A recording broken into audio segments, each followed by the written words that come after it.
নমস্কার বন্ধুরা, আমার চ্যানেলটা দেখার জন্য।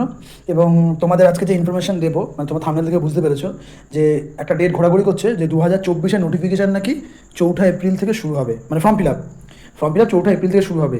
কিন্তু এইটার সত্যতা এখনও যাচাই হয়নি। তাই আমার মতে এইটা কিন্তু একটা ফেক নিউজ। কেন, তোমাদের আগের দিনের ভিডিওতে আমি বলেছি যে যতদিন না ওবিসি কেস মিটছে ততদিন কিন্তু নতুন নোটিফিকেশান আসবে না পিএসসির।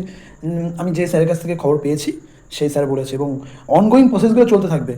তা এই যে ফেক নিউজটা ঘুরছে, আমি জানি না এখন সত্যতা কতটা, মানে আমার তো মনে হয় ফেক। কেন, ওনারা একটা কথা বলেছিল যে যতদিন না কেস মিটবে ততদিন নতুন নোটিফিকেশান আসবে না। হ্যাঁ, তা এইটা যে ঘুরছে 4ঠা এপ্রিল থেকে ফর্ম ফিল আপ, আমার মনে হচ্ছে না এটা সত্যি খবর। তাই তোমরা কিন্তু ওই ফাঁদে পা দিও না, আমি আবারও বলবো। এবং তোমরা আরেকটা জিনিস যেটা বলবো সবাইকে, যে তোমরা সামনে এনটিপিসি আছে, এনটিপিসির জন্য প্রিপারেশন নেওয়ার এটা বলতে থাকবো যে ডাব্লিউবিসিএস এর জন্য প্রিপারেশন নেওয়া। হয়তো বলবে যে স্যার ডাব্লিউবিসিএস তো কত দিন পর হবে, কী হবে কিছু ঠিক নেই, কিন্তু পড়াশোনা তো চালিয়ে যেতে হবে। যখন পড়াশোনা হবে তখন তোমার চুটি একদম একদম লিখে আসবে সব, ঠিক আছে? প্রিপারেশনটা ছিল না, প্রিপারেশনটা নাও। আমিও জানি তোমাদের হয়তো বলছি যে আমিও ফার্স্ট্রেটেড, আমারও লক্ষ্য আছে একটা। সে লক্ষ্য যতদিন আমি পৌঁছেছি ততদিন তো আমিও ফার্স্ট্রেটেড, কী বলবো। কিন্তু আমি সবাইকে বলবো যে তোমরা হোপলেস হয়েও না, তোমরা কিন্তু একদম সবসময় ডিটারমিনেশন থাকো যে আমাদের ওটা করতেই হবে।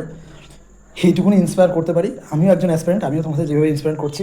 আমি অলরেডি এই মুহূর্তে এক জায়গায় কাজ করছি, তাও আমার টার্গেট একটাই, এটাই। ওকে, তোমরা কিন্তু ফেক নিউজে কান দিও না, আর আমার চ্যানেলটা অবশ্যই ভিজিট করো। ওখানে কিন্তু বিভিন্ন রকম ক্লাস আমি করাচ্ছি, সেগুলো তোমরা দেখো, তোমাদের আশা করি ভালো লাগবে। আর অবশ্যই চ্যানেলটা সাবস্ক্রাইব এবং শেয়ার করো।